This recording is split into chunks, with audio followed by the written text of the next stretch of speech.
అందరికీ నమస్తే. Welcome to Srivalli's recipes. ఈరోజు వీడియోలో నేతి బీరకాయలతో కమ్మని పచ్చడి ఎలా చేయాలో చూసేద్దాం. నేతి బీరకాయలు తెలిసిన వాళ్ళకి ఈ పచ్చడి రుచి ఎలా ఉంటుందో నేను ప్రత్యేకంగా చెప్పక్కర్లేదు. మామూలు బీరకాయలతో చేసే పచ్చడి కన్నా ఇది ఇంకా చాలా టేస్టీగా ఉంటుంది. ఈ నేతి బీరకాయలు గ్యాస్ట్రిక్ మరియు అల్సర్ సమస్యలను తగ్గించడంలో చాలా బాగా ఉపయోగపడతాయి. ఇంకా ఇది వాటర్ కంటెంట్ ఎక్కువగా ఉన్న వెజిటబుల్ కాబట్టి వెయిట్ మేనేజ్మెంట్లో ఉన్న వాళ్ళకు కూడా లో క్యాలరీ ఫుడ్గా చాలా హెల్ప్ అవుతుంది. ఇన్ని హెల్త్ బెనిఫిట్స్ ఉన్న ఈ నేతి బీరకాయ పచ్చడి ఎలా చేయాలో చూసేద్దాం. 1/2 కేజీ నేతి బీరకాయలు, వీటిని పచ్చడికి తొక్కతోనే కట్ చేసుకోవాలి. వీటితో పాటు 1 టీ స్పూన్ జీలకర్ర, 1 టీ స్పూన్ ధనియాలు, 7-8 పచ్చిమిరపకాయలు, మీ కారానికి తగినట్లుగా, 3 చిన్న సైజ్ టొమాటోలు, 1 టేబుల్ స్పూన్ పల్లీలు, 2 రెమ్మల కరివేపాకు, 1 కట్ట కొత్తిమీర తీసుకోవాలి. ముందుగా ప్యాన్లో 2 టేబుల్ స్పూన్ ఆయిల్ వేసి పల్లీలు వేసి బాగా వేయించాలి. ఇవి కొంచెం వేగిన తర్వాత ధనియాలు, జీలకర్ర వేసి వేయించుకోవాలి.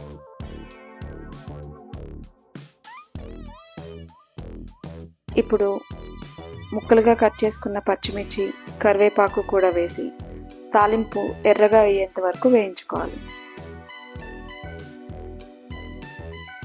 తాలింపు బాగా ఎర్రగా వేగిన తర్వాత వీటిని పక్కకు పెట్టి చల్లార్చుకోవాలి. ఇప్పుడు అదే ప్యాన్లో బీరకాయ ముక్కలు వేసుకుని మూత పెట్టి ఒక 5 నిమిషాల పాటు మగ్గించాలి. ఇవి 5 నిమిషాలు మగ్గిన తర్వాత చిన్నగా కట్ చేసుకున్న టొమాటోలు, చిటికెడు పసుపు, సరిపడా ఉప్పు, చిన్న ఉసిరికాయ సైజు చింతపండు వేసి బాగా మిక్స్ చేసుకుని మూత పెట్టి ఉడికించాలి.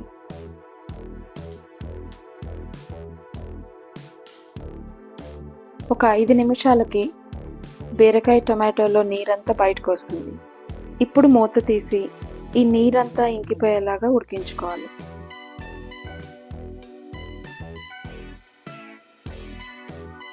ఇప్పుడు కొత్తిమీర వేసుకుని బాగా కలిపి 1 నిమిషం తర్వాత స్టవ్ ఆఫ్ చేసుకోవాలి. ఇప్పుడు వీటిని బాగా చల్లార్చుకోవాలి. ఇప్పుడు మిక్సీలో చల్లారిన తాలింపు వేసుకుని కోర్స్గా గ్రైండ్ చేసుకోవాలి. ఏ పచ్చడైనా టేస్టీగా రావాలంటే మరీ మెత్తగా గ్రైండ్ చేసుకోకూడదు. పలుకుగా ఉంటేనే దాంట్లో ఉన్న ఫ్లేవర్స్ అన్నీ మనకు తెలిసి పచ్చడి టేస్టీగా ఉంటుంది. ఇది కొంచెం కోర్స్గా గ్రైండ్ అయ్యాక మనం చల్లార్చి పెట్టుకున్న బీరకాయ ముక్కలు కూడా వేసి మిక్సీలో వేసి కోర్స్గా గ్రైండ్ చేసుకోవాలి.